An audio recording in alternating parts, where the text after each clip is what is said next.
Ние како класно ориентирана над етничка и интернационалистичка партија, која што има членови од сите етнички заедници, секогаш го поздравуваме и се залагаме за унапредување на правата на етничките заедници.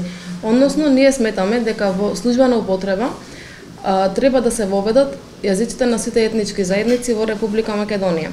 Тоа било случај во СРМ, кога албанскиот и турскиот јазик имале статус на службен јазик и тоа воопшто не го згрозувало употребувањето на македонскиот јазик. Потоа битно е да се напомене дека во изминатите 30 години политичките елити работеле на поделба, односно се уште работат на поделба на народот врз основа на етничка припадност. Со тоа што тие преовладувајќи со нивната националистичка реторика, успевале да го поделат народ и да владеат на некој начин со истиот.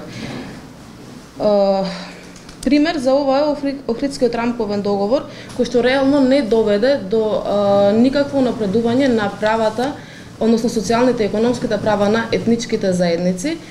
Напротив, тоа доведе само до поголема гетоизација на етничките заедници во нивната етничка група.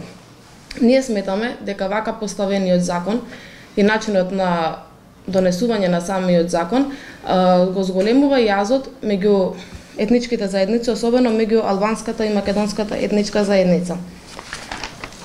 Понатаму битно е да се напомене дека ние сметаме дека со вакви закони, односно само со еден закон за употреба на јазиците не може да се намали национализмот. Напротив, тој може да се зголеми. Бидејќи етничките заедници во оваа држава се вештачки поделени на начин што децата од сите етнички, односно албанската и македонската етничка заедница учат по засебни образовни програми, учат во посебни училишта или пак и да учат во исто училиште, македонските ученици на пример учат предпладне, во смени предпладне, а албанските после пладне и обратно. И сето тоа доведува до зголемување на национализмот, бидејќи тие деца растат гетоизирани во нивните етнички заедници, односно не познавајќи се меѓу себе. Понатаму, голем проблем во спроведувањето на овој закон, односно на стекнувањето на граѓанските права во Република Македонија е и процентуалната застапеност, односно според овој пример, кај нас права се стекнуваат врз основа на бројноста на една етничка заедница. Тоа не е логично, а ниту демократски. Бидејќи што ќе стане ако утре албанците паднат на 19%, односно бројноста на албанската заедница падне на 19%. Дали албанците ќе ги изгубат сите досега стекнати права? Или па што станува со останатите етнички заедници кои што не го достигнале процентот на, односно 20% да бидат застапени во Република Македонија? Ова со право не дава да мислиме дека македонската етничка заедница, односно македонскиот етничка заедница и албанската етничка заедница се супериорни во оваа држава и се привилегирани наспроти останатите етнички заедници. Понатаму, владеачката номенклатура начело со СДСМ и ДУИ сакат да го убедат народот дека со овој закон ќе се намали национализмот преку ноќ и дека албанците и македонците наводно ќе почнат да се сакаат. Тоа не е точно, бидејќи забележуваме дека од кога се тие на власт, се променета е реториката, односно се применува повеќе националистичка реторика и видлива е омразата која што се шири меѓу двете етнички заедници. Тоа не кажува дека овој закон не придонесува за намалување на национализмот, туку наспротив донесува за зголемување на истиот.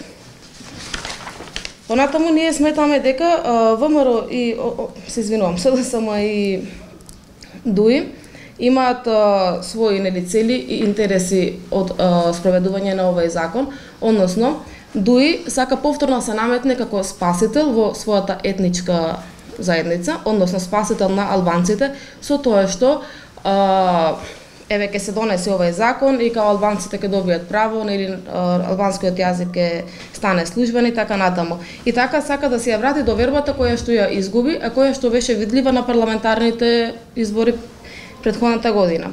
А на СДСМ пак овој закон им одговара од друга страна, бидејќи се по известната промена на името на државата со цел влегување во НАТО, воениот сојуз, го намалува гласачкото тело на СДСМ во македонскиот блок, а СДСМ со носење на овој закон сака да го компензира тоа гласачко тело, односно губи македонски гласачи, од друга страна добива албански гласачи. На крај сакаме да кажеме дека наместо вакви нејасни закони кои што придонесуваат за поголем јас, поголем раздор меѓу етничките заедници, владачкото мнозинство, парламентарното мнозинство поточно, треба да изготви закон со кој што во службена употреба ќе се воведат сите јазици на етничките заедници. Исто така да изготви нов закон за образование, каде што ќе имаме образование кое сплотува, наместо образование кое што сегрегира. На крај сакам да упатам еден поздрав на албански јазик.